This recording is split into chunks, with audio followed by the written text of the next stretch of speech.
Em nome de Deus e da lei, declaro aberto os presentes trabalhos. Quinta audiência pública da Comissão da Verdade, vereador Cláudio José Ribeiro. Chamo para compor a mesa o presidente desta casa, vereador César da Silva Nascimento.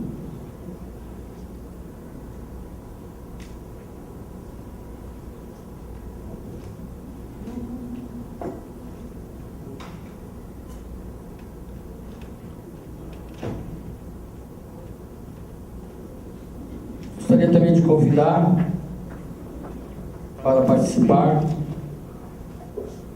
esta tarde o ex-vereador e ex-presidente dessa casa, o Dr. João Evaniel de França Abreu.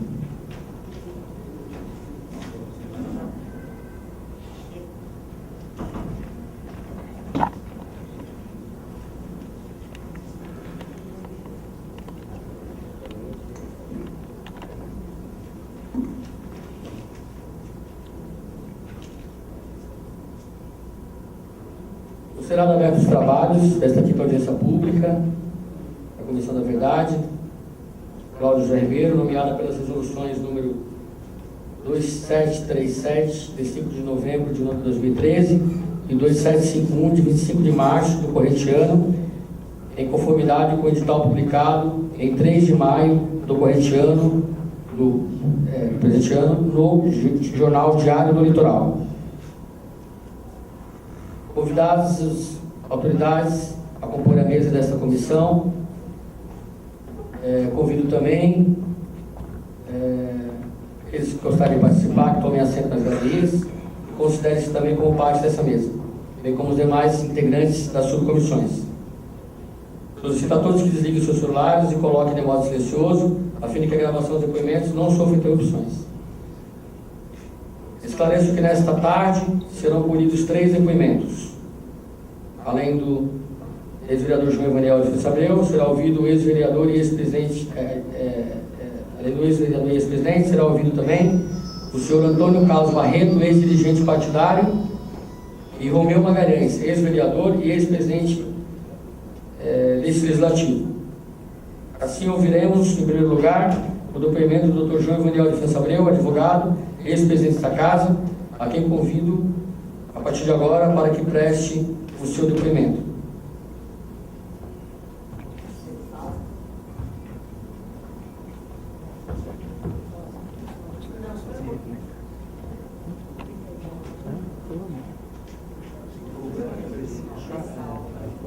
Ressalto que o mesmo não deve ser interrompido em hipótese alguma e que após a sua fala, os membros da comissão poderão levantar seus questionamentos. Vale lembrar que as questões formuladas devem ser objetivas. Ao final, consultaremos o depoente quanto à disponibilidade de responder ao público.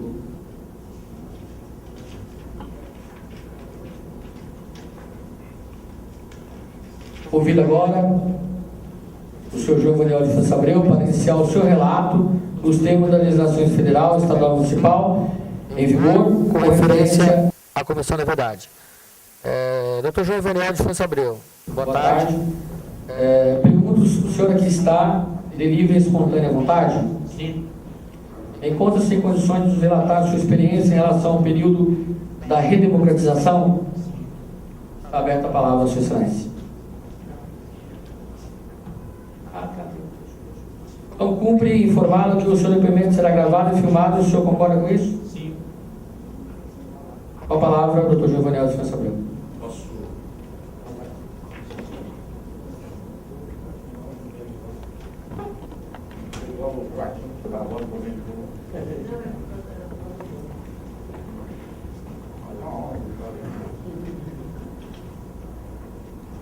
Boa tarde a todos. Quero inicialmente cumprimentar o presidente da Câmara, o vereador César, o presidente da sua comissão, o vereador Fábio Moura, o vereador Fernando, acaba de chegar, todos os membros da comissão, todas as pessoas presentes, funcionários. Cumprimentar a todos. Bem, meu nome é João Evaniel de França Abreu, nasci no ano de 1954, 31 de 12, no Beirando, 60 anos, portanto daqui a mais alguns meses eu já estarei enquadrado na terceira idade.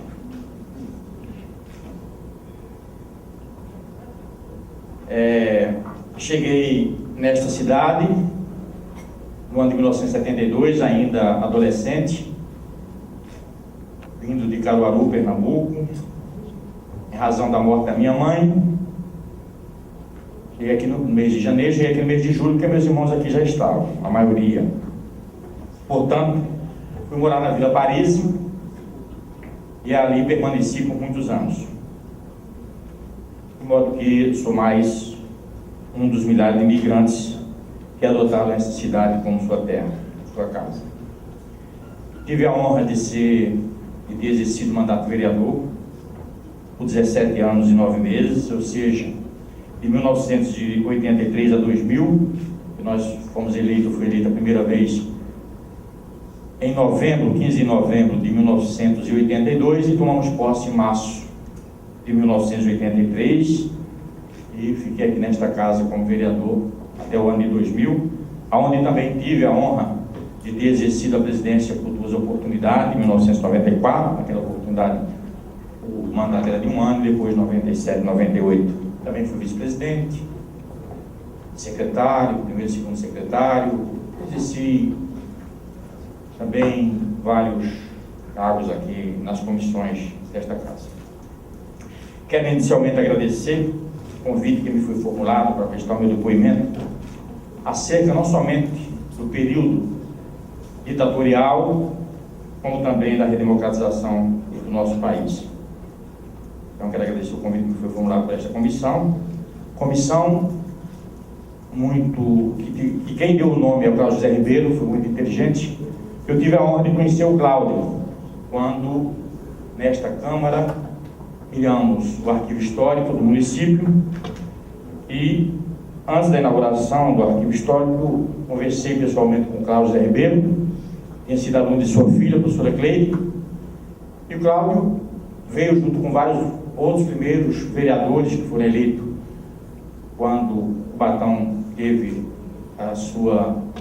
se transformou em cidade. Ele me dizia que não tomou posse junto com os demais vereadores. Ele não sabia se não tomou posse, ele foi preso no dia, ele não sabia se foi pelo fato de ele ser negro ou ser comunista.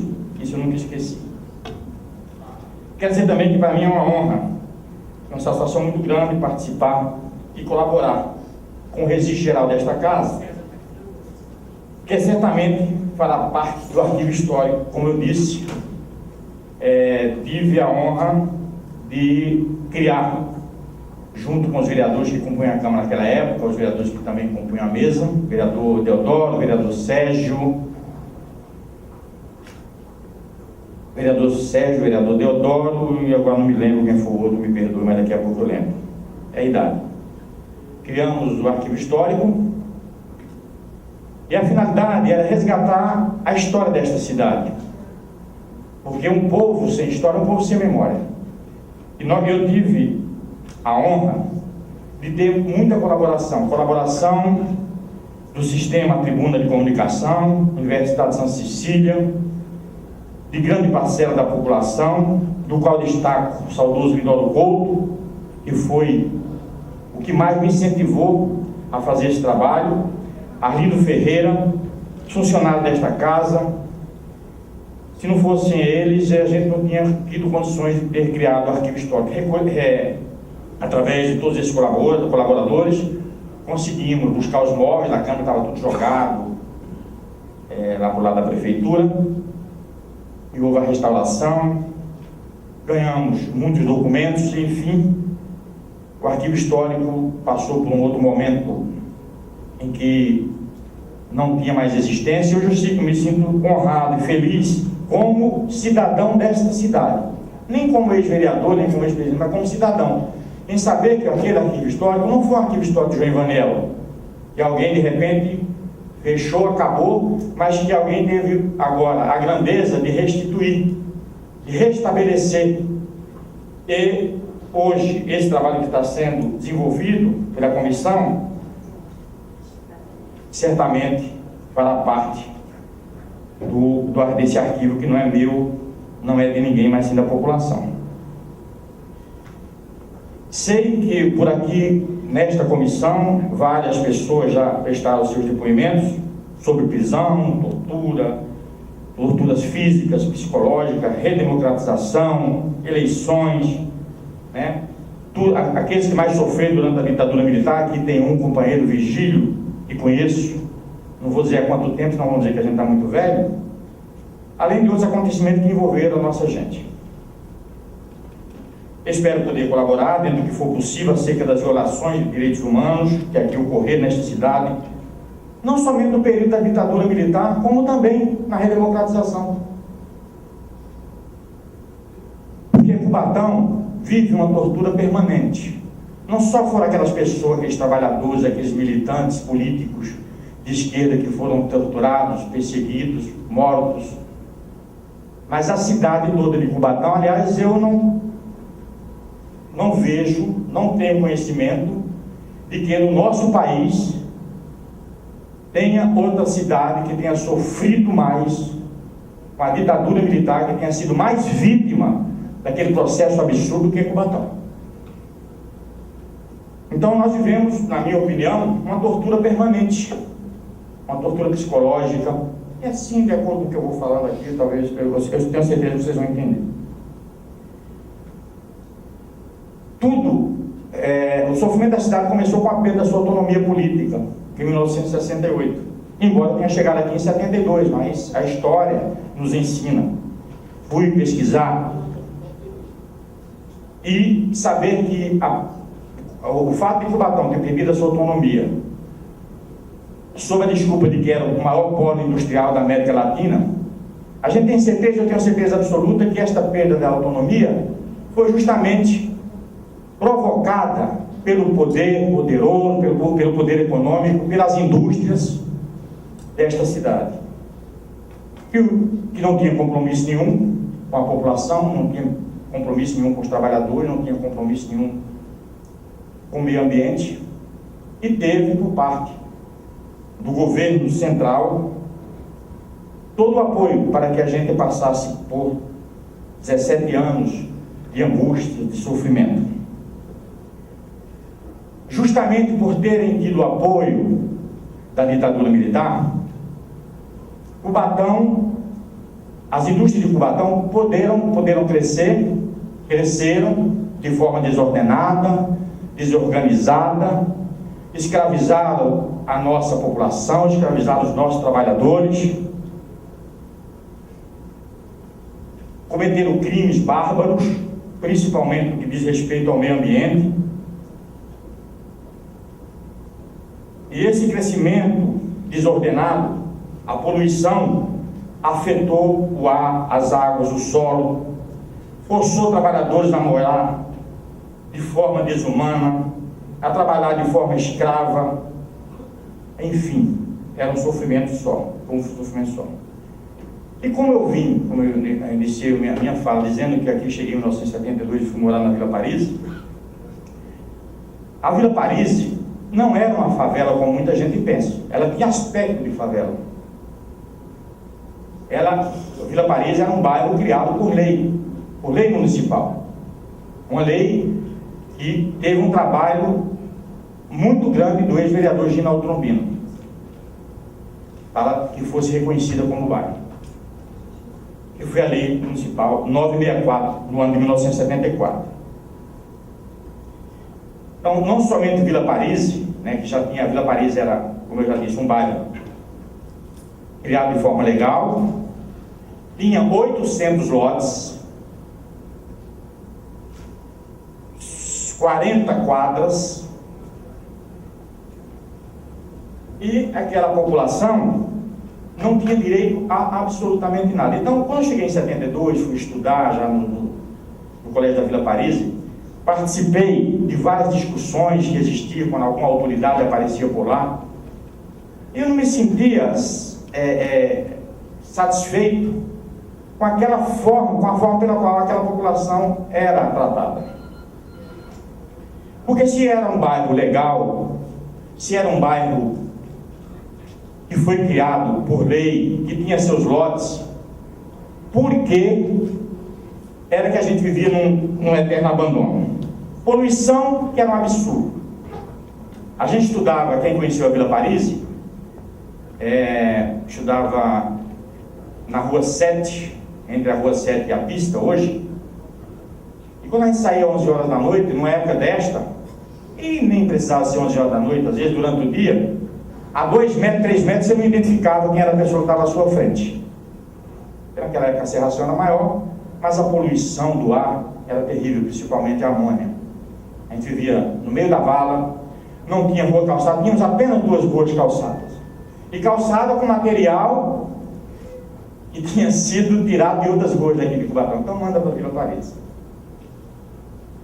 Não tínhamos um bom atendimento à saúde, não tínhamos segurança.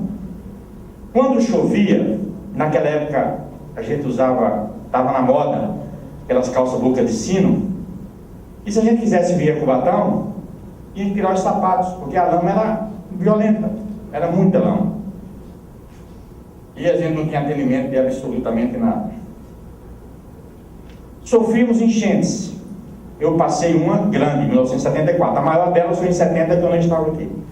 Mais de 74, 76. A de 74, eu morava na Rua 10, morava com a minha irmã Rose, que eu tinha mandado buscar lá no Pernambuco. E a gente morava num lote onde tinha 12 famílias, 6 de um lado, 6 do outro. Um banheiro para cada lado. E um tanque de lavar roupa para cada lado. E veio enchente. A enchente cobriu. Ficou quase na altura aqui mais ou menos 3, 4 metros. Teve lugar que deu 3, 4 metros. E eu me lembro, até hoje, que veio um jornalista do Jornal da Tarde e me viu ali. Aí perguntou, a sua família está? Aí eu falei que não, só tinha minha irmã, com outra irmã também. E o que é que vocês tinham aqui? Eu falei, eu tinha uma cama, um fogão e um colchão. Ele falou, o que é que você perdeu? Eu falei, perdi o colchão, a cama e o fogão. Perdemos tudo. Depois veio a outra enchente menor, em 1976. E eu não aceitava aquilo, ainda garoto, né? Então, enfrentava, reivindicava. E me tornei um chato, né? Porque, para aqueles que não aceitavam que a gente reivindicasse alguma coisa, comecei a travar várias lutas. Comecei a participar da Sociedade de Melhoramentos, porque muita gente ficava calado. Depois teve um grupo de jovens que era coordenado pela Igreja Católica, através da irmã Helena e da irmã Evangelina, onde eu cheguei à coordenação geral, onde o nosso objetivo era reivindicar melhorias para o nosso bairro, que vivia lá abandonado, tirar jovens da rua, da droga. Depois fui presidente de um clube de futebol, Belmonte, e sempre estava envolvido com alguma coisa. Eu não aceitava aquela situação. Teve, inclusive, uma época em que eu fui criado uma comissão interministerial e participava também o saudoso deputado Rubens Lara. Então eu enfrentava aquilo. Me lembro de várias reuniões que nós fizemos lá num parquinho que a gente tinha na Rua 13. As coisas foram indo até que na eleição de 1982 eu fui convidado para ser vereador. Eu não sabia nem o que era ser vereador. E nem ideia. Não quero. Aí um partido me chamava, outro partido chamava. A mesma coisa que acontece hoje, né? Não era diferente. Mas na época a gente basicamente só tinha 3 partidos. O MDB, Arena e o PT, que surgiu naquela oportunidade, tanto que fomos eleitos aqui na Câmara, uma renovação muito grande. 10 vereadores novos, né? Inclusive o Dorival, do PT, que foi o primeiro vereador eleito. E eu tive a honra de participar daquela primeira legislatura. Na minha primeira legislatura, com vereadores, que eu aprendi muito, mas aprendi muito. Existiam muitos debates aqui nesta casa. E eu, logo que fui eleito, comecei a trabalhar, tinha um compromisso com a população de Vila Paris. Eu fui eleito com quase 100% dos votos da Vila Paris. E não entendia por que a gente era tão discriminado. Por que quando a gente vinha desfilar aqui em Cubatão, a gente era vaiado? Quando desfile de escola de samba, qualquer coisa que a gente fazia era uma humilhação completa. Quero cumprimentar também o vereador Fábio Inácio, que está presente. E logo que nós tomamos posse aqui em março de 83, eu comecei a me inteirar, vários vereadores me orientando, inclusive o vereador Cagé, o vereador Giginaldo Trombino, e comecei a fazer reivindicações para a Vila Paris. E nada era atendido, absolutamente nada era atendido. E fui procurado por um senhor, chamado senhor João Moura, da Rua 13, que ele construiu uma casa muito bonita, e ele não conseguiu a BITS. Ele me procurou, fui saber por quê. Já isso foi em 1984. Por que é que a prefeitura, ao invés de incentivar que fossem feitas construções normais, ela incentivava o crescimento de barracos de madeira. Era muito barraco que tinha, inclusive muitos deles que serviam para as chamadas camas quentes. Alguma meia dúzia de proprietários que faziam aqueles barracos todos e alugava para os trabalhadores que vinham dos mais diversos lugares, recantos desse país e do mundo. Vila Paris chegou a ter 19 mil habitantes. Chegava via de feira, parecia Serra Pelada, de tanta gente que vinha, a maioria tudo homem, tinha poucas mulheres, que era tudo a maioria trabalhadores, que como eu disse, já vinha de vários lugares e não tinha... ele tinha Vila Paris como referência para trabalhar, até porque a própria indústria, naquela época, incentivava que os trabalhadores fossem morar lá, que era para não dar condução, não dar alimentação. E a gente vivia ali, naquela situação. Eu comecei a reivindicar, como já disse antes, e fui atrás dessa questão das construções, porque é que não é autorizado. Cheguei na prefeitura e encontrei uma pessoa que tinha um cargo de confiança. Me reservo o direito de não dizer o nome, até porque ele me pediu naquela época, eu vou manter. Era responsável lá na Secretaria de Obras. Eu perguntei por que é que não é autorizado, por que é que não saiu a BITS aqui desse senhor, por que é que vocês não autorizam aquelas pessoas a construírem. Ele falou: vereador, vou ser bem sincero, o senhor não vai dizer que foi eu que disse, pelo amor de Deus, nunca falo meu nome. Mas a Vila Paris não pode construir nada, porque ela está extinta. Extinta? Como extinta? Ela foi extinta. Ela foi extinta por um decreto do governador Maluf. Decreto 18.525, eu tomei nota rapidamente. Já que a gente não pode fazer nada. Eu falei: meu Deus, mas como é? Ele falou: esse decreto é que determina o zoneamento do município. Mas nós tínhamos uma lei de zoneamento de solo, embora não fosse das melhores, nós tínhamos. Como é que um decreto de um governador, mesmo sendo de um governador, pode se sobrepor a uma lei municipal? Comecei a pesquisar. Fui buscar esse decreto. Aí descobri que, além do decreto 18.525, veio um outro decreto também, que era o 20.091, já do então governador José Maria Marinho, hoje presidente da CBF, que castigava mais ainda, que mantinha não somente a Vila Paris como área de extinção, como conglomerado de extinção, como também Jardim São Marcos e Vila Isabel, que ninguém sabia de absolutamente nada. Esse é um absurdo completo. Então, aqui, apresentei o meu primeiro trabalho referente a este problema. Eu não vou ler porque é muito extenso, até são 6 folhas. Fizemos um abaixo-assinado na Vila Paris com quase 1.300 assinaturas, dirigido ao governador Franco Montoro. Vou só ler o cabeçado do abaixo-assinado. Nós, da abaixo-assinado, residência domiciliada na Vila Paris, na cidade de Cubatão, vimos através dele solicitar a Vossa Excelência revogação dos decretos lei 18.525 de março de 92, de autoria do ex-governador Paulo Maluf, 20.091 de dezembro de 82, de autoria do ex-governador nomeado José Maria Marinho. Decretos esses que cessaram os nossos direitos e obtemos do município as melhorias necessárias no bairro, como também o de construir imóveis residenciais. Apresentei aqui este trabalho no dia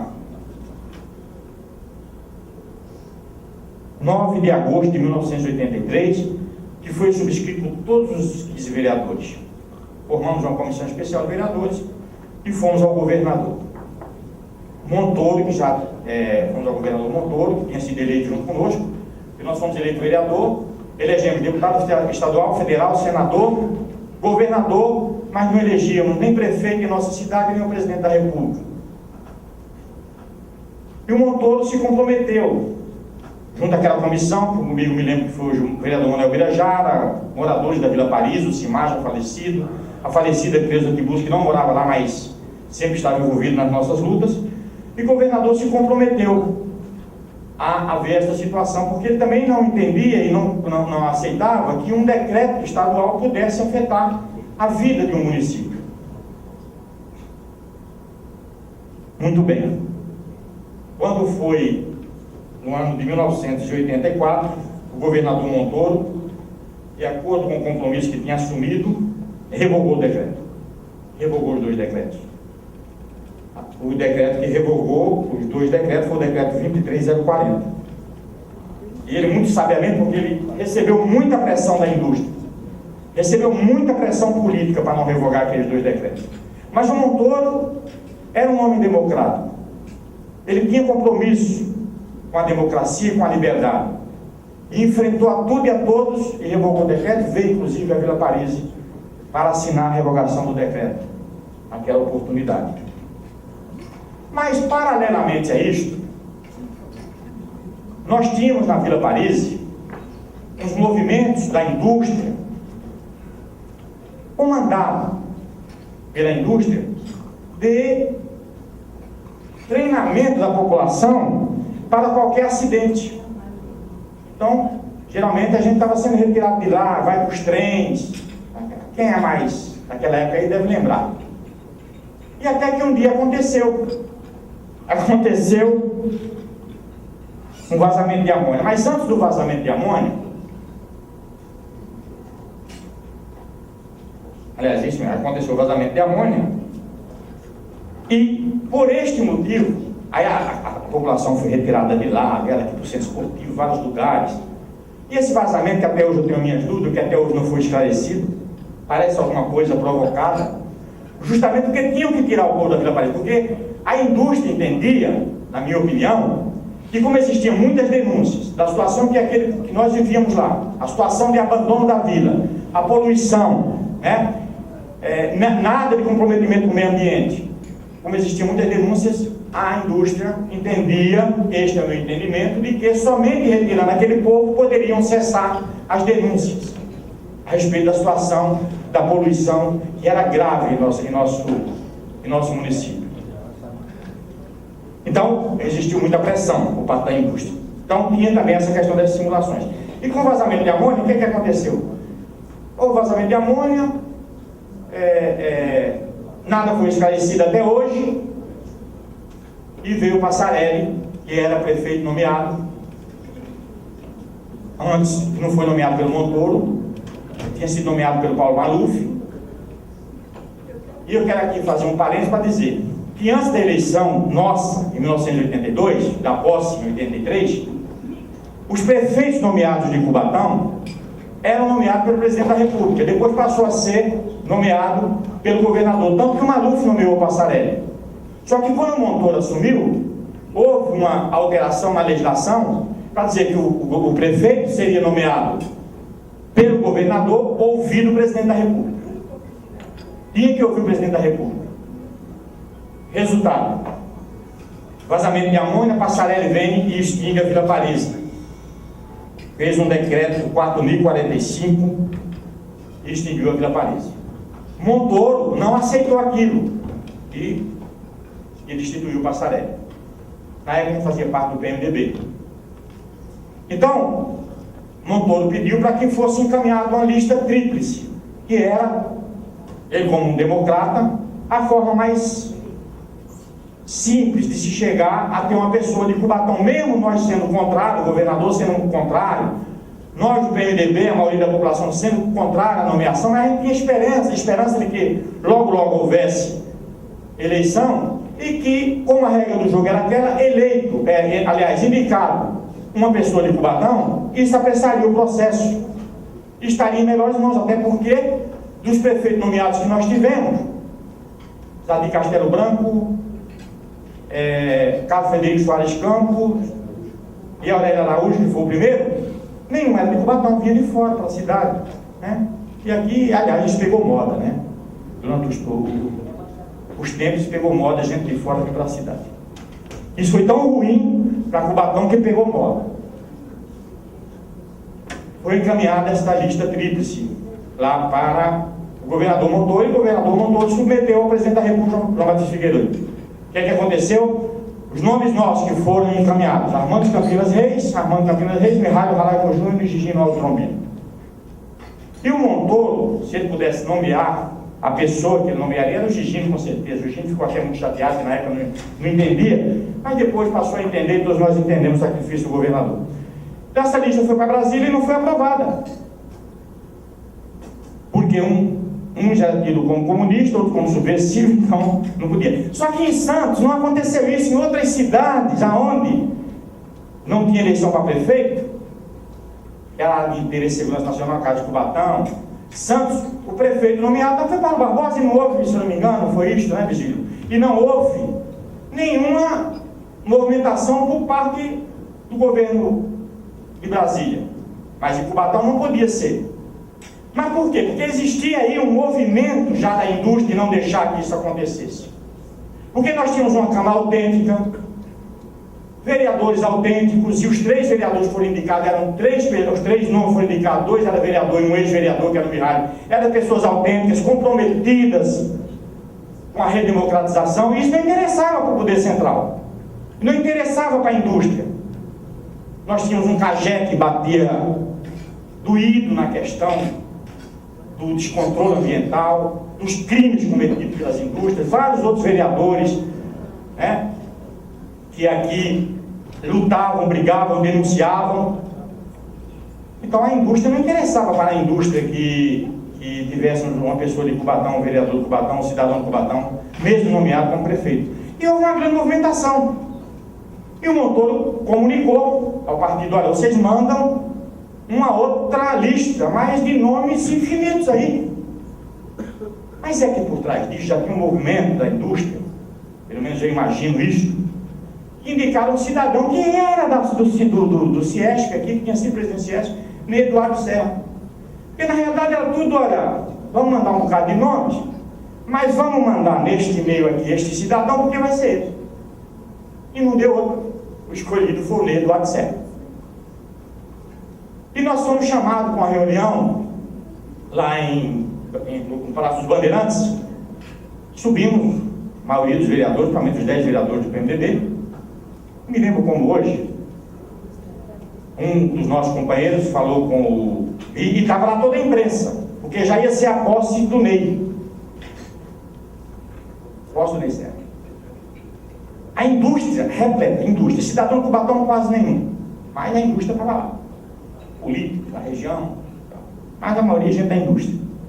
Entramos para a reunião e lá um dos nossos companheiros falou: governador, nós estamos aqui porque a regra do jogo é essa. Lamentavelmente foi indicado um cidadão que não tem compromisso com o nosso partido, mas nós temos a esperança de que teremos eleição logo, é um processo rápido. Eu gostaria que o senhor chamasse aqui esse cidadão e dissesse para ele que ele tem que administrar junto com as pessoas da nossa cidade. E o Montoro, educado, mas acho que ele perdeu um pouquinho da educação naquele momento e deu um tapinha na mesa e falou: isso é problema de vocês. Vocês mandaram, ele foi escolhido, vai ser o governador. Só que eu não vou nomear ele hoje. E nós saímos lá e a expectativa, aí eu saí muito revoltado com aquilo, porque vai nomear esse cara, tá? E eu saí disposto a falar alguma coisa. O jornalista, quando foi me entrevistar, teve um colega vereador que me puxou aqui, quase me enforcou para mim não falar nada, mas tudo bem. E no outro dia saiu na cidade de Santos, o dia em que a noiva não compareceu ao altar. Estava todo mundo naquela esperança de ver o prefeito nomeado, mas alguns dias depois, se não me engano, um mês depois, ele terminou sendo nomeado. E deu continuidade à questão da desapropriação da Vila Paris. E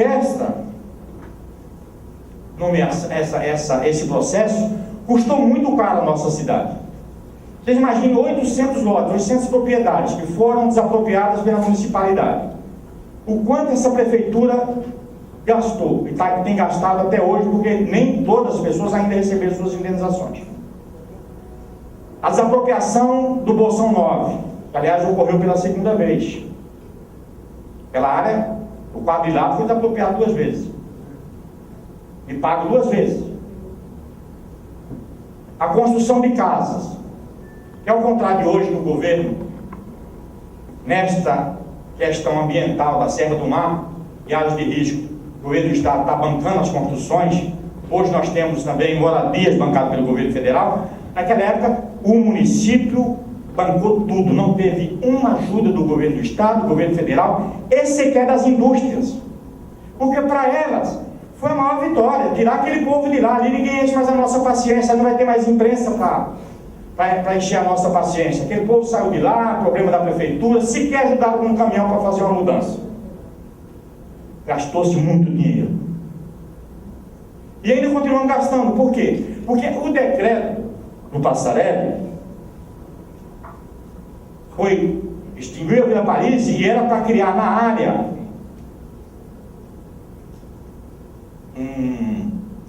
um órgão de defesa ao meio ambiente, que era para simbolizar, pelo menos ele teve uma das saídas que ele achou para tirar a população de lá e dizer aqui vai ser construído, vai ser feito, vamos criar um órgão de desenvolvimento, pesquisa ambiental, etc. Ela seria toda uma área verde.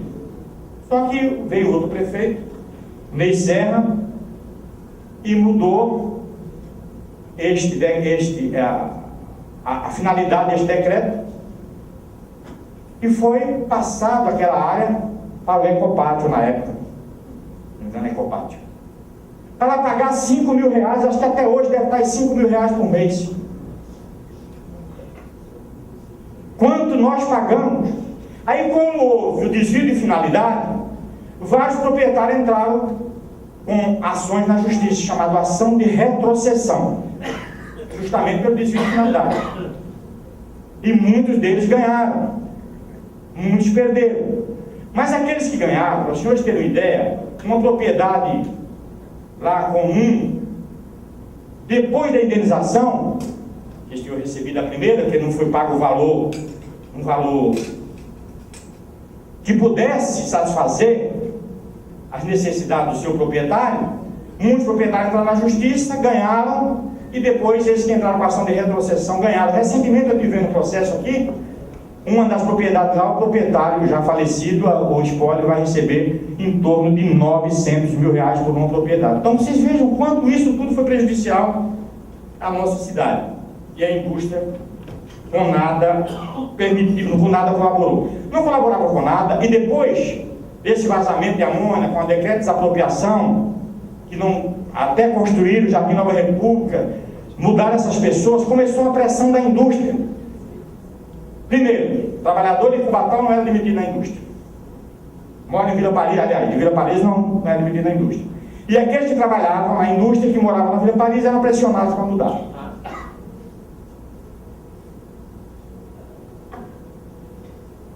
E a amônia, vazamento de amônia que serviu de ponto de partida para o prefeito Passarelli desapropriar a Vila Paris, o vazamento foi culpa da indústria, que até hoje isso não foi esclarecido. Toda a poluição do ar, das águas, né, teve aí a situação, foi tudo culpa de quem? Da indústria, que com absolutamente nada colaborou.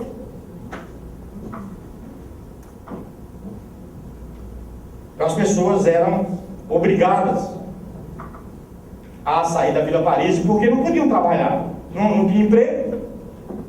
Além ainda de ter, como tem até hoje, a chamada lista negra. Mas naquela época era a lista, chamada lista negra de quem morava na Vila Paris.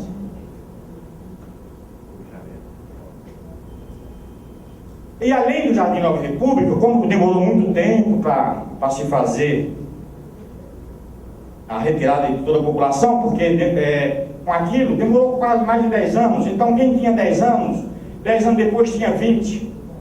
Quem tinha vindo e não era casado, casou, construiu família, então ficou muito difícil. Então aquelas pessoas que a prefeitura entendia, aquela quantidade de pessoas que entendia a prefeitura que iam tirar de lá, já não era mais suficiente. Por isso, teve que gastar mais dinheiro na Ilha Nhapium, no Afonso Schmidt, também para a transferência das pessoas. E também, na minha opinião, por culpa desse crescimento desordenado, a poluição miserável, a falta de comprometimento, tivemos o incêndio da Vila São José, que já foi aqui falado pelo Dorival. Enfrentamos também, basicamente naquela mesma época, um outro problema que foi a descoberta de que a União Carbide trabalhava com um material chamado popularmente de pó da China, que era o isocianato de metila.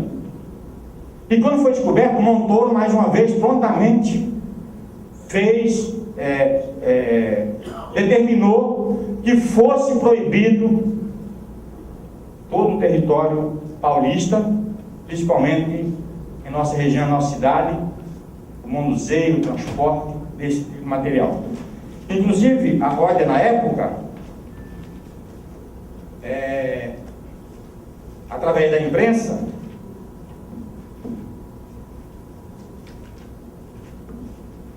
aqui separado, emitiu uma nota dizendo que não tinha nada, que o isocianato de metila não era nada daquilo, etc. e tal.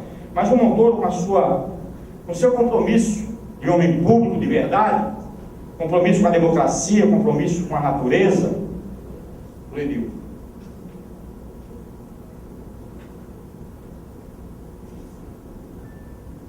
Depois tivemos o caso Rodia.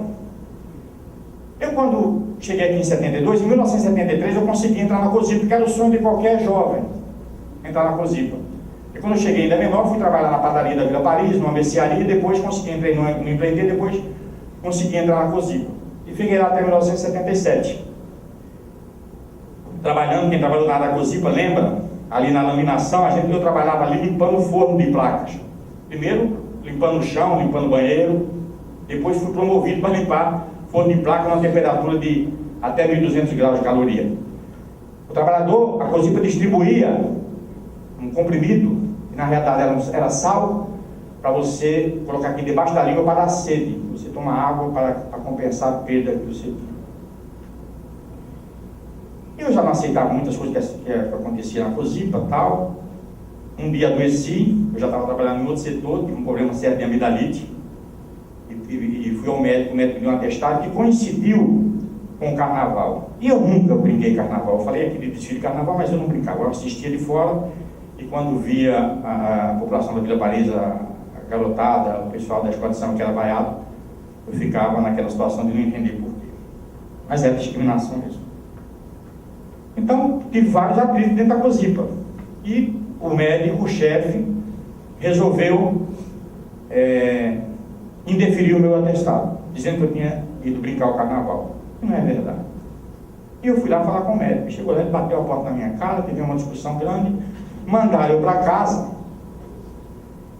E quando eu voltei, passaram 2 dias, chegou um telegrama na minha casa dizendo que eu tinha sido dispensado por justa causa. Eu achava que justa causa era uma causa justa. Falei, graças a Deus, saí daqui lá, vou para outra empresa. Quando eu caí na real, justa causa. Falei, meu Deus. Resultado, não consegui mais emprego em lugar nenhum. Fui para Minas Gerais, para casa de um amigo meu lá em Ipatinga. Fiz uma ficha na Uzi Minas, me submeti a todos os exames, todos os testes. Na hora que eu fui ser registrado, não pude porque fazia parte da Cidebras e lá estava abaixo da minha carteira que eu tinha sido demitido por justa causa. E não conseguia mais emprego em lugar nenhum. Até que eu vim na Rodia, consegui fazer uma inscrição, fui, aí um determinado dia, chega na minha casa um telegrama numa segunda-feira à tarde, dizendo que era para me comparecer na segunda-feira de manhã. Mas como é que eu ia comparecer na segunda-feira de manhã se eu recebi o telegrama na segunda-feira à tarde? Fui na terça-feira. Quando eu cheguei lá, só chegou isso na minha casa agora, ontem à noite e tal, eu já no finalzinho da tarde, quase à noite. E eu queria saber se ainda tinha oportunidade. Ele falou, só foi escolhido você e outro, que tinha uma experiência. E como você não veio, o outro já foi demitido. Você, lamentavelmente, perdeu a oportunidade. Graças a Deus que eu perdi aquela oportunidade. Porque quem ficou na ordem, a maioria, Todo mundo sabe até hoje o que é que aconteceu, porque a Ródia hoje é o maior canteiro de lixo químico que nós temos enterrado no nosso município, que nada também mais é dito. Em qualquer outro país do mundo isso estaria se discutindo tudo isso, porque a Ródia fechou, foi embora, trabalhadores, pessoas que moravam ali no lixão, chamado lixão, depois foi descoberto que lá também tinha lixo da Ródia. Essas pessoas foram retiradas de lá, já pelo governo do estado, colocadas lá no São Judas Tadeu, gente doente, pessoas que morreram com câncer, que estão doentes até hoje, e nada foi feito. E tudo isso graças a todo esse processo maldito que foi instalado em Cubatão a partir da ditadura militar.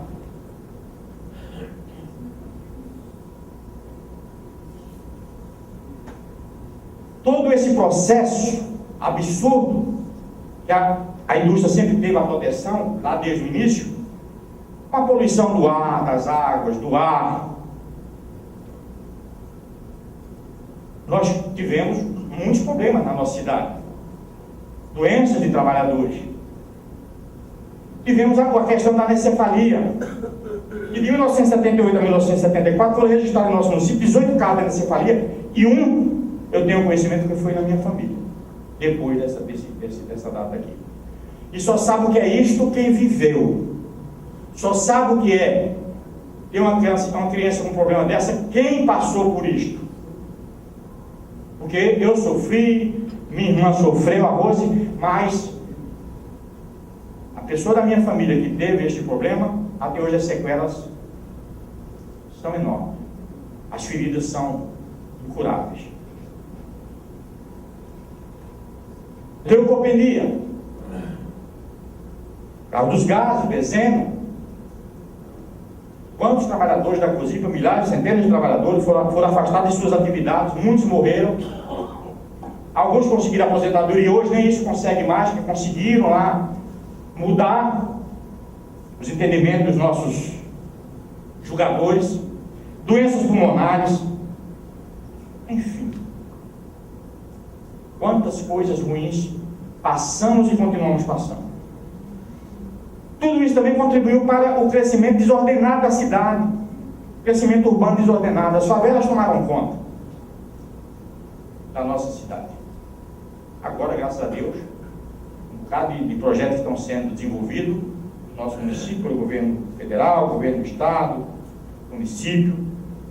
Tem aí um projeto bonito, projetos bonitos, e tende a, pelo menos, diminuir muito a questão das favelas do nosso município. Mas, minha gente, aquela situação toda que aconteceu, de poluição, que o Montoro teve em 1983, a coragem de implantar o programa de controle ambiental, dando à CETESB autoridade para administrar e exigir das indústrias o controle ambiental. Tivemos muitos avanços. Muitos até diziam que a poluição acabou, que o vale da morte não mais existia e passou a ser o vale da vida. E não sei por que isto terminou afetando a nossa população.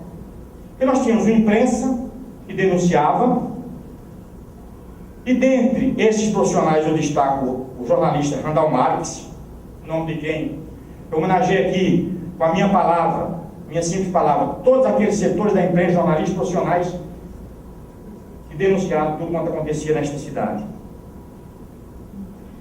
Tínhamos cientistas que viviam aqui, o Azobel, vários, o doutor Azobel e muitos outros. A cidade era politicamente efervescente. Nós tínhamos uma população que estava brigando. Nós tínhamos um movimento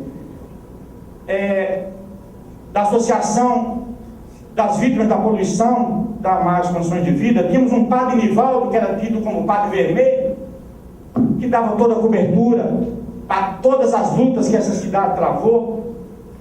Tínhamos dia do pulo, tínhamos todas as lutas. Nós tínhamos uma cidade politicamente efervescente, e a política se fazia não era Pessoas que tinham mandatos, não era com vereador, com prefeito que passou a ter depois mandato, com deputados, era a população que participava. Nós tínhamos uma imprensa que denunciava. Tínhamos uma CETESB que atuava, que prestava conta, que vinha nesta casa aqui prestar conta de 3 em 3 meses, de 6 em 6 meses, dos avanços, dos não avanços.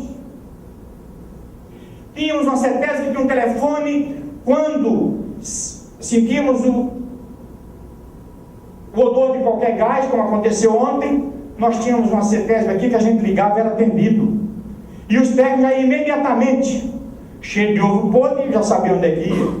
Cheio daqui, já sabia onde é que ia. Essa CETESB que foi fortalecida pelo Montoro, com esse silêncio da mídia, da nossa população, ela acabou.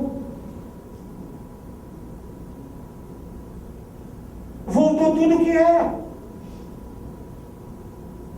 Nós vivemos no silêncio completo. Montoro hoje deve dar pulos lá na sua tumba, no seu túmulo. Enfim, as vozes se calaram. A mídia nada mais fala. Aliás, hoje, eu peguei o Jornal Tribuna, que eu sou assinante, e estava na primeira página um chamamento para esse caderno especial do Dia Mundial do Meio Ambiente, que é hoje. 1, 2, 3, 4, 5, 6, 7, 8 páginas. Tem uma vírgula sobre o Cubatão. Tem uma vírgula sobre a cidade de cima da ecologia, nem do ex-vale da morte, nem do vale da vida. E absolutamente. Não tem uma indústria que vem aqui dizer, olha, nós contribuímos para a diminuição da poluição, porque houve alguém, uma autoridade que exigiu que isso acontecesse, ao contrário do que era na época da ditadura militar. Ainda sobre a Vila Paris, eu trouxe também aqui, que eu me lembrei, o show do Roberto Carlos. Quando saiu o último morador, foi, na época, $1 milhão, o que foi gasto com esse show do Roberto Carlos. E eu fui proibido. A primeira vez, eu tinha sido já preso, depois do incêndio da Vila São José, junto com vários outros moradores. O Dorival conseguiu escapar, mas nós fomos todos colocados dentro de um ônibus, porque a gente reivindicava que aquela população fosse, quem perdeu suas vidas tivesse uma recompensa, que fosse indenizado, que fosse feita alguma coisa por aquela população. E um determinado dia que lá nós estávamos reivindicando, houve um tumulto generalizado com a polícia e fomos todos colocados dentro de 2 ônibus, e eles batiam somente nas nossas nádegas e nas pernas, que era para não aparecer muito hematoma. Mas a segunda vez, essa foi uma prisão administrativa, determinada pela juíza da 2ª vara de Cubatão, porque o prefeito da época, Ney Serra, porque eu me coloquei contra essa gastança de dinheiro, porque na época, enquanto se gastava dinheiro, nós não tínhamos dinheiro para as bolsas de estudo, não tínhamos dinheiro para a saúde. Eu me rebelei contra aquilo, convidei, não tínhamos a internet, se fosse hoje lá, beleza. Não tínhamos, mas fizemos alguma forma de convidar os estudantes, e eles, com medo que acontecesse alguma coisa, foi determinada a minha prisão. E eu sou fã do Roberto, sou fãzão do Roberto. E não pude ver o show do Roberto aqui em casa preso, porque qualquer coisa que acontecesse eu seria o responsável. Mas também foi mais uma grana que foi gasta lá com a questão da Vila Paris. Mas tivemos muitos avanços na questão ainda do controle da poluição, não totalmente, porque para mim ela voltou, e basta ir na bacia da Vila Paris hoje, qualquer um que for na bacia da Vila Paris hoje, que é onde estão as indústrias, vai sentir que a poluição voltou. Um relógio que nós tínhamos na avenida, sumiram com ele, que dava alguma noção de como estava o controle ambiental.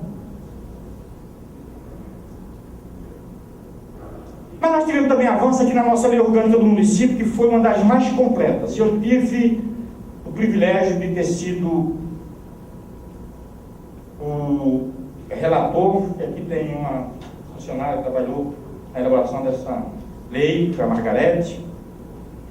E nós avançamos muito, principalmente na questão do meio ambiente.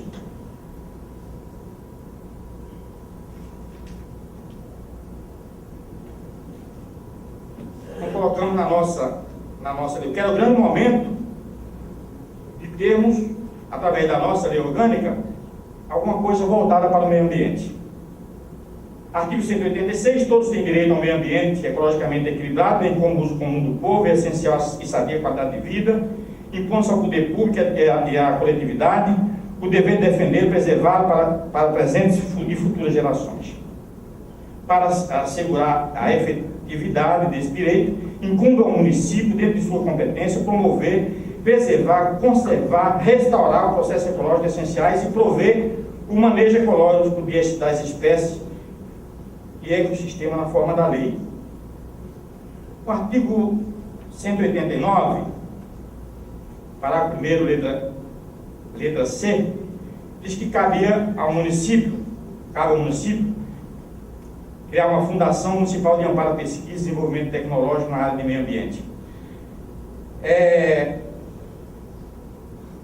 189, o 191, os valores resultantes de multa, porque aí, nesse contexto da lei orgânica, nós prevíamos a oportunidade de se criar uma Secretaria de Meio Ambiente. Porque é inadmissível que a CETESB continuasse ditando as regras, multando, e esse resultado dessas multas nós nunca tivemos conhecimento para onde foi, se é que foi efetivamente cobrado. Porque se multar a CETESB, se multar a refinaria, porque ela poluiu, esse dinheiro teria que vir para Cubatão e não ir para qualquer fundo. Quem sofreu foi a população do Cubatão. Então, diante disso aqui, inclusive, o vereador que mais se destacou em toda essa questão do meio ambiente foi o vereador Romeu Magalhães, que deve falar daqui a pouco, ou oportunamente. Posteriormente, foi criada a Secretaria Municipal de Meio Ambiente. Eu particularmente fiquei muito feliz de criar a Secretaria de Meio Ambiente. E hoje, pelo que se sabe, não somente hoje, há muito tempo, parece que a Secretaria só serve para fazer medição dos metros lineares de varrição de rua. Porque não exerce o seu poder na sua plenitude. Mas não exerce, foi dado, está aqui as condições todas, nós não temos absolutamente nada. E tudo isso tem contribuído, essas ações da ditadura militar e muitas outras ações que se deram também dentro do processo de redemocratização, tem contribuído para fazer com que a população vá embora. Como eu já disse aqui há muito tempo, eu estava falando hoje aqui que parece que não, mas já faz 14 anos que eu saí aqui da Câmara, né? Passa rápido. Mas até o ano 2000 eu já dizia, olha, daqui a 20 anos nós não vamos ter mais quase ninguém nessa cidade. Porque as pessoas hoje que têm uma melhor condição de vida estão indo embora, porque a cidade não oferece nada para ninguém. As indústrias continuam poluindo, ninguém grita mais nada, ninguém fala mais nada. Se calaram. E não precisa ser autoridade.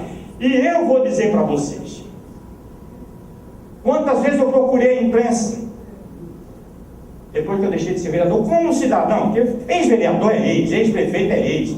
Nesse país, ex é ex. Lamentavelmente.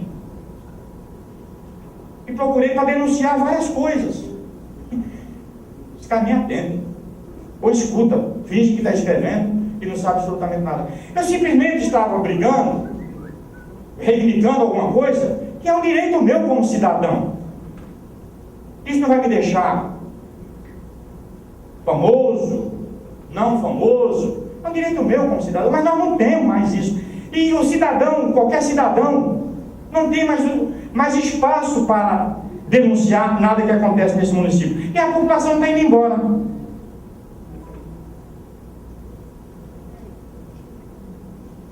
Eu quero encerrar dizendo para vocês o seguinte. Eu amo muito esta cidade. E eu não perdi a esperança de ainda ver a nossa população novamente voltar a ser politicamente efervescente.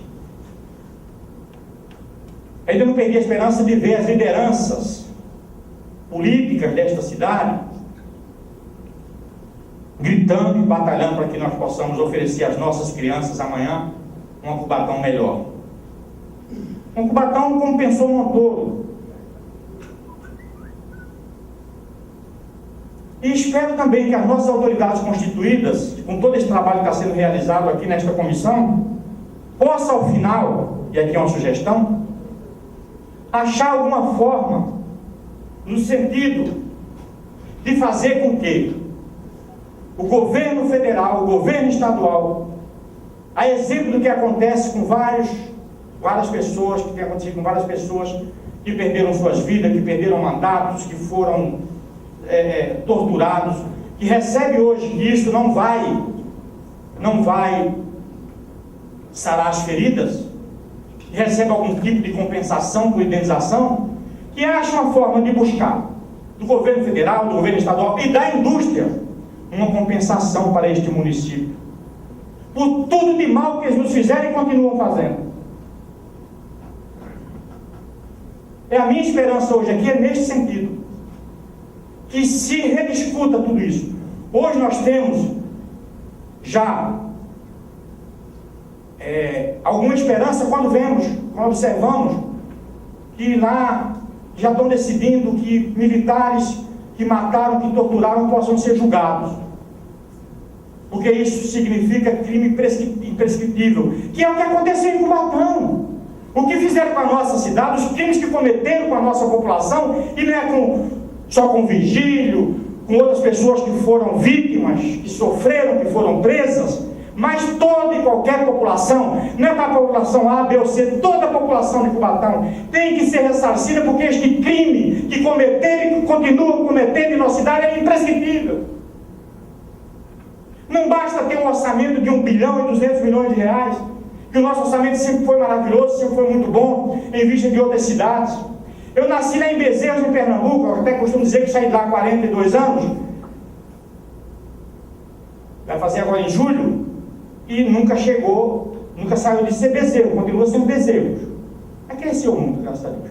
Essa é uma brincadeira que eu faço. Mas a nossa cidade chegou a ser uma terceira, quarta maior arrecadação do estado, hoje estamos em 20º, daqui a pouco em 100º lugar. As cidades da nossa região cresceram, se desenvolveram, e nós mesmo com o orçamento deste, continuamos capengando.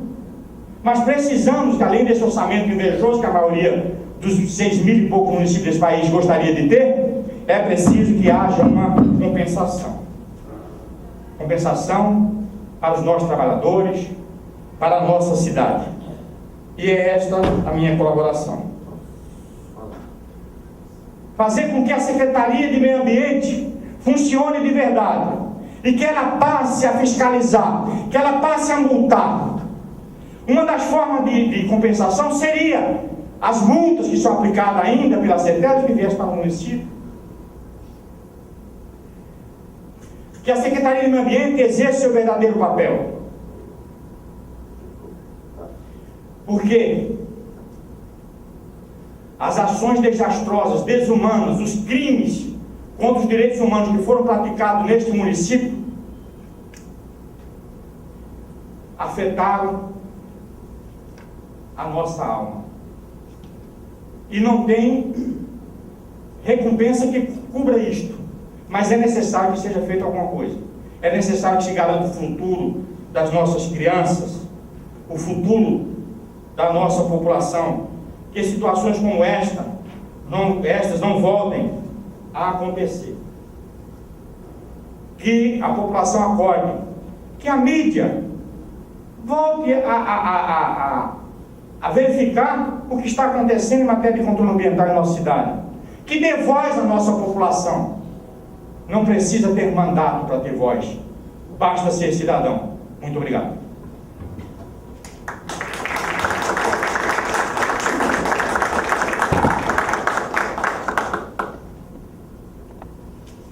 Presidência, gostaria de registrar a presença do vereador professor Fábio de Oliveira Inácio.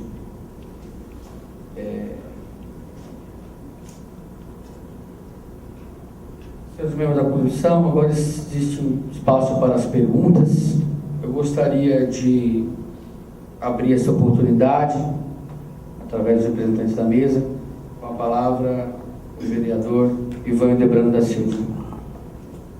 Boa tarde, presidente. Boa tarde, vereador Fábio, a todos aqui participantes, ao nosso depoente, o Dr. João Ivaniel de França Abreu. Na verdade, presidente, é só mesmo para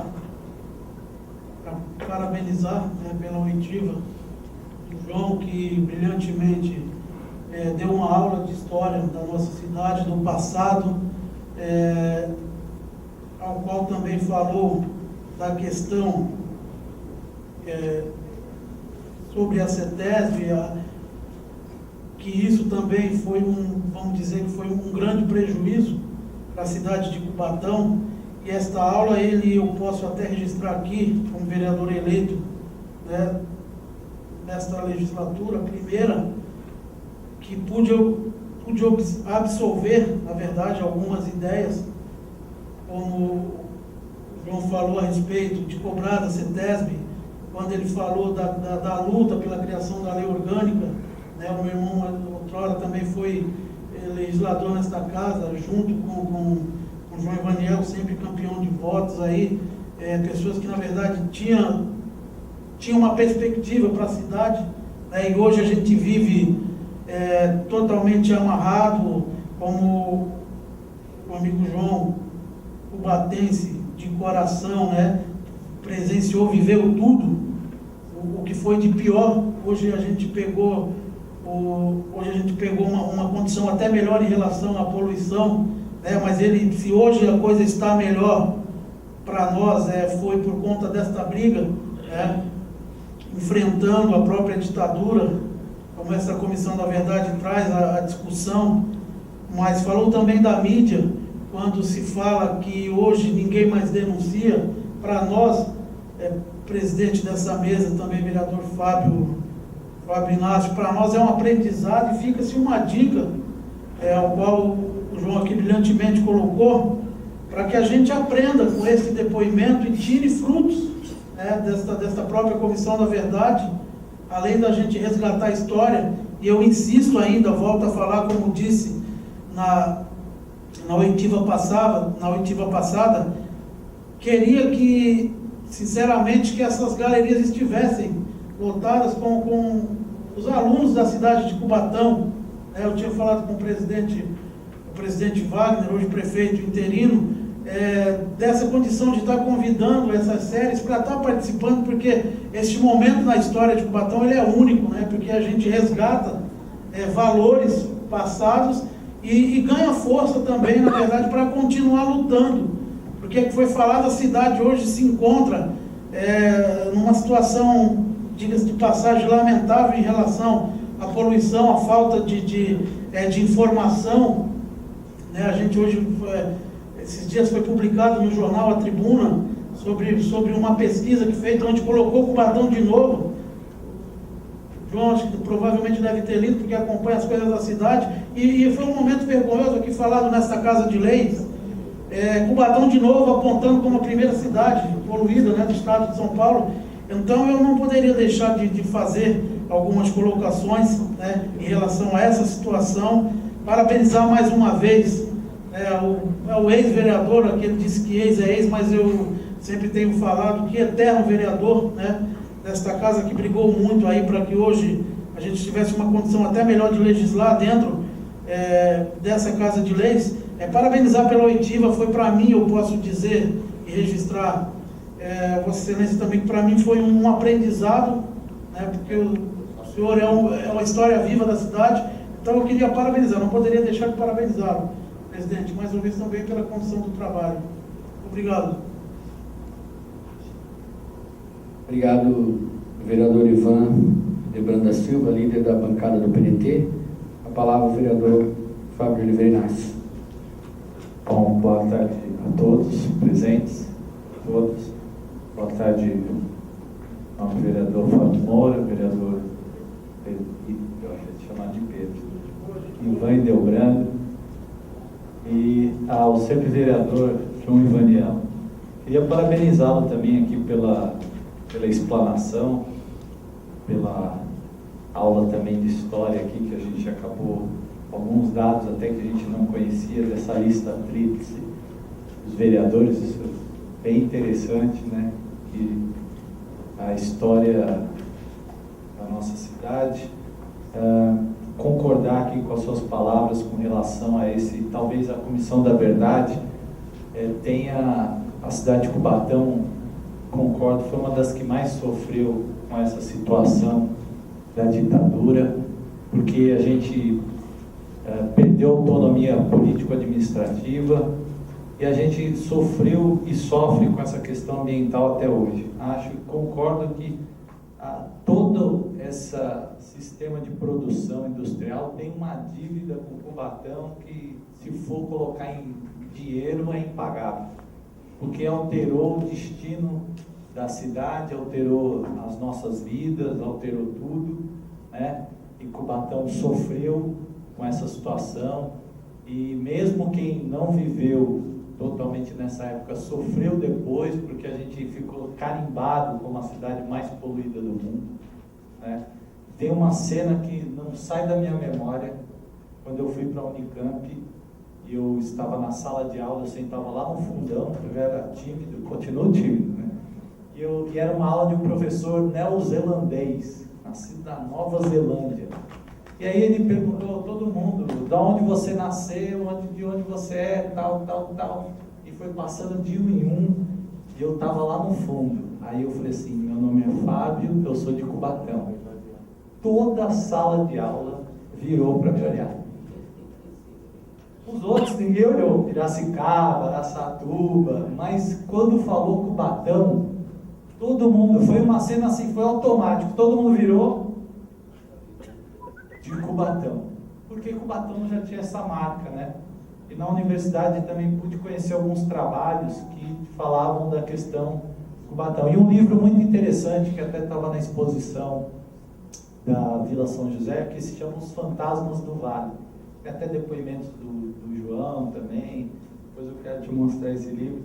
E ele fala muito dessa situação de Cubatão e desse movimento político que o João enalteceu aqui, e que a socióloga também enaltece no seu livro, e que realmente a gente perdeu, né? A gente acabou perdendo, e é uma pena isso, porque dali, como o João disse, era uma cidade que politicamente as discussões eram muito ricas, produtivas, os debates nessa casa, os questionamentos, os movimentos de associação de vítimas, enfim. E o João apontou aqui, a nossa cidade ela cresceu desordenadamente, temos aí inúmeras áreas de periferia e tal, moradias em condições inadequadas, e, por exemplo, a nossa cidade não tem nenhum movimento organizado de moradia forte, que tenha que debater os projetos habitacionais. É uma pena. Isso é um prejuízo que a cidade carregou dessa época, de todos esses problemas. Eu acho que a gente, como Comissão da Verdade aqui, João, tem que realmente levantar a voz e reclamar isso. Eu estava vendo alguns países onde a poluição afetou algumas cidades, e aí aconteceu isso que você falou, vereador João Ibanião. As cidades conseguiram uma compensação do sistema produtivo, né, que ordenou a cidade, investiu na cidade, recuperou a autoestima da cidade, porque realmente os prejuízos foram muito grandes, de vidas, né, pessoas que morreram por doença, o caso da Ródia, os passivos ambientais que até hoje permanecem. E a gente discutiu muito a questão da drenagem, dragagem, vereador Ivan, que a comunidade sofreu muito lá com a enchente do dia de fevereiro, e nós discutimos muito isso, e toda vez a gente esbarrava na questão ambiental. Olha, se mexer ali naquele rio, tem uma bomba lá, de não sei o que, e tem que fazer um levantamento, e todo esse processo até hoje nos afeta. Por que não faz a dragagem logo? Olha, porque se mexer lá no fundo do rio, vai levantar. Então, a cidade sofre, continua sofrendo, né? E a gente precisa, de certa forma, cobrar isso.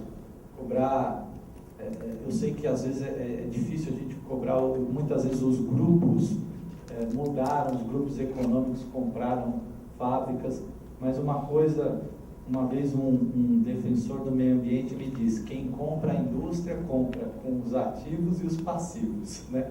Então o passivo ambiental também vai junto.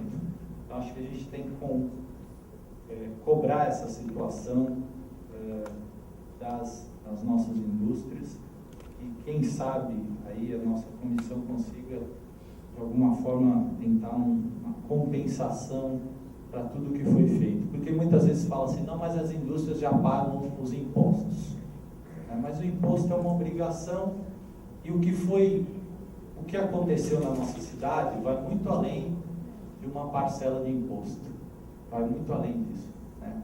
Então acho que a gente tem que cobrar essa situação, e mais uma vez, vereador Júnior, sempre vereador Júnior Varela, quero parabenizar aqui, fiquei muito feliz de participar dessa reunião, de conhecer alguns fatos históricos aqui, bem interessantes, né? Como eu disse, da lista tríplice, enfim, outros assuntos foram colocados aqui. Parabéns. Agradecer ao vereador Fábio Inácio, nessa oportunidade de representar a liderança do PT na casa. E só para esclarecimento dos presentes, houve uma alteração no comando desta comissão, tendo em vista os acontecimentos dos últimos dias, e hoje eu assumo nessa oportunidade, primeiro ato como novo presidente da Comissão da Verdade, integrada a partir de agora, formatação, permanece o vereador Ivan Lebrando, que já se encontrava, junto com o vereador Fábio Oliveira Inácio. Eu quero agora, nessa oportunidade, abrir as palavras para os presentes. Gostaria, pela ordem de inscrição, a companheira Margarete, me apresentar aqui. Gostaria que as pessoas fossem breves na pergunta, até porque a gente ainda tem 2 depoentes ainda, né, das pessoas servidas. E eu gostaria, em primeiro lugar, saber se o depoente, sempre vereador João Vanel de França Abreu, quer tecer algum comentário em cima do posicionamento dos vereadores. Eu só queria aproveitar a oportunidade para passar à mão de Vossa Excelência a cópia de 2 trabalhos meus. Um eu fiz aqui, cobrando da Prefeitura na época de 1983, porque a Vila Paris passava por aquilo. O meu trabalho que criou a Comissão Especial de Vereadores, os decretos que eu falei, se pesquisarem vão encontrar, a nossa Câmara é rica, guarda de documentos. Tem aqui também a questão do esvaziamento de medida, o pó da morte, também eu procurei aqui da Ródia, aqui, da Ródia, não, aliás, da União Carvalho, aproveitar essa oportunidade, dizer que eu fui o presidente da Comissão de Sistematização da Lei Orgânica do município, e na questão do arquivo histórico, compunha a mesa na época, eu era o presidente, o vereador Donizete era o segundo secretário, primeiro o secretário do vereador Teodoro, né, da Chagas, e o Sérgio José dos Santos era o vice-presidente. Também dizer para vocês, que eu esqueci de falar, que este mapa aqui tem 30 anos, é o mapa da Vila Paris. Esse aqui me foi dado por uma pessoa que muito me orientou acerca desse decreto, dessas aberrações todas. Isso aqui eu guardo como uma relíquia, eu não vou deixar com vocês, isso aqui é um documento.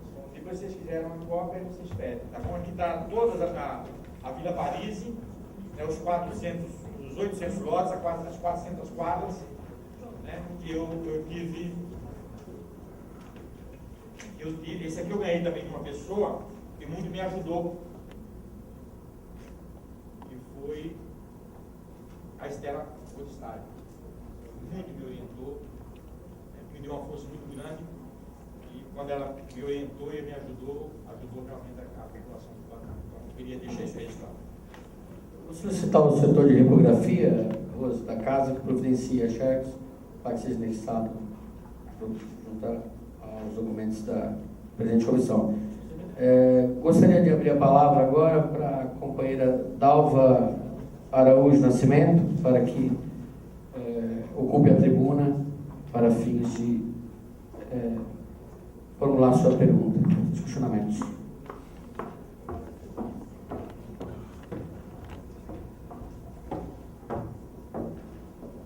Meu nome é Dalva de Araújo Nascimento. Primeiro eu queria falar que eu fiz parte da comissão que trabalhou para a eleição dos... Eram 33 candidatos a vereador pelo PMDB. E eu e o Antônio Carlos, eu era secretário, o Antônio Carlos era o presidente dessa comissão. E você foi eleito vereador dessa casa. Você e mais 9 vereadores, e o Dorival foi eleito pelo PT como vereador dessa casa. Eu me lembro bem disso. E lembro da primeira vez que eu fui à sua casa, Daniel, lá na Vila Paris. Você muito simples, até um pouco envergonhado pela sua casa, assim, preocupado. E eu assim, não tinha nada a ver. Era o seu Gigino Aldo Trombino, você era eleitor do seu Gigino Aldo Trombino, né? Eu me lembro bem disso também. Uma coisa, você falou muito com relação, eu sempre toco nessa tecla com relação à poluição da cidade. Eu sou filha de Cubatão, nascida nessa cidade. E uma coisa que eu trabalhei nas indústrias de Cubatão, trabalhei na Maná, trabalhei na Adubos Preto, trabalhei na Rodia Agro, trabalhei na União Carbide. E aí, só uma coisa que você colocou com relação à União Carbide, que eu queria até estar colocando um depoimento para reforçar aquilo que você disse com relação ao poder das indústrias nessa cidade, que eu sempre digo, me desculpe os vereadores, mas às vezes eu penso que as indústrias mandam muito mais aqui do que vocês, do que a prefeita, os prefeitos, do que os vereadores. É essa sensação que eu tenho muitas vezes, tá? Porque hoje, dia 5 de junho, dia do meio ambiente, onde a minha filha Melissa, ela nasceu com uma formação congênita, e eu tenho quase que absoluta certeza que se deu pelo fato de eu trabalhar dentro da indústria, principalmente durante um período na Rodia Agro, né? Que é a indústria que lida com o pó da China. E uma coisa também que eu percebo, quando você falou que você não consegue na imprensa falar sobre a poluição, denunciar. Isso também, a militância, as pessoas que militam na área do meio ambiente, a população, entendeu? Ela não consegue mesmo. Aí tem uma pergunta, como a gente vai conseguir, o João Ivaniel, se a Tribuna, que é o jornal regional, ela tem um caderno das indústrias? Você acha que ela vai perder esse dinheiro? É tudo uma questão de grana mesmo. A gente não tem voz. Tanto é que o Condemar Fernandes de Oliveira, que foi conselheiro estadual do meio ambiente, um grande ambientalista, todas as vezes que a gente tentou fazer alguma denúncia, era sempre, a gente jogava a nível internacional, a gente jogava para fora por uma interferência aqui nessa cidade. E aí uma coisa também que eu observo é que assim, é proibido falar que isso aqui é uma cidade poluída. É uma esquizofrenia, entendeu? Ninguém assume e admite. Assim, falar mal da cidade. Não é falar mal da cidade. Eu acho que é a gente enfrentar o problema de frente. Dizer, sim, essa cidade é poluída de madrugada. Quem mora aqui sente de madrugada o cheiro, né? E que muitas vezes, sabe o que eu fazia? Ligar para a CETEF, não conseguia. Eu ligava lá para o Ministério, para dizer, olha, aqui estamos sofrendo com a poluição. Não é verdade? Então, eu acho assim, que eu faço aqui para os vereadores, para que eles tomem como deles isso, já que a gente não consegue, por meio da imprensa, dizer que a gente sofre com a poluição, entendeu? Que eles o façam, né? E que existe um comprometimento, e que a partir de hoje, que possa haver um comprometimento com o povo. Não, porque também eu percebo que quando a gente pede também uma revisão da política, é também por quê? Porque muitos, não é o caso de alguns aqui, têm um comprometimento com essa indústria, de não falar. Como a Tribuna tem esse comprometimento, outros jornais, outras pessoas têm um comprometimento. Então é necessário que nós façamos algo diferente. Como como o seu Cagé fez um dia, como o do Gival. Por exemplo, essa Associação das Vítimas da Poluição, por exemplo, é uma associação que a gente quis retomar e a gente não consegue, porque o cara, presidente, é um Washington, e ele não abre de jeito nenhum. E por que ele não abre essa associação? Né? Então, são questões que são necessárias a gente retomar. Obrigada. A palavra. Eu acho, Dalva, que pode se criar com outro nome. Eu acho que o que está precisando realmente é esse incentivo, esse empurrão para que as pessoas, o cidadão desta cidade possa ter voz. Eu também fiz muito. Eu quando fui vereador, e aliás, hoje eu sofro muito por ter sido um vereador que cobrava. E quando eu mandava uma matéria para o jornal que não saía, eu ia lá cobrar do dono, do proprietário do jornal, do redator, do chefe. Quantas vezes eu fiz isso? Mas eu tinha um mandato, né? Mas nesse país, rei morto, rei posto, né? É isso. As indústrias mandam, elas continuam. Eu não tenho nada contra a indústria, eu acho que dá para a gente conviver. E tem que conviver.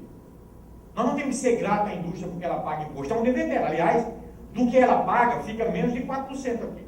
O restante é para o governo federal e estadual. E essa arrecadação toda que nós temos de ICMS representa menos de 4% do que efetivamente é arrecadado aqui no município. Não devemos nada para ela. Ela paga o imposto que ela é obrigada a pagar. Ela tem que dar emprego. Mas que ela continua mandando, ela tem que respeitar. Na nossa época, quando eu fui eleito a primeira vez, a indústria tinha medo dos políticos. Hoje não tem mais. Porque algumas lideranças políticas, muitas lideranças comunitárias, hoje têm o prazer de almoçar na indústria tal, tomar café com um poderoso tal, ainda sai dizendo, eu fui hoje tomar um café da manhã, daquele bem robusto, com fulano de tal, com a indústria tal. Quando o nosso compromisso lá, desde a Sociedade de Melhoramento da Vila Paris, era cobrar das indústrias, cobrar do poder público. E a indústria manda tanto, e quem é que nomeia o secretário de Indústria e Comércio nesse município? É a indústria. E digam que não. Eu, aliás, não sei nem quem é mais agora quem é. Mas alguns que passaram foi indicado pela indústria. Entendeu?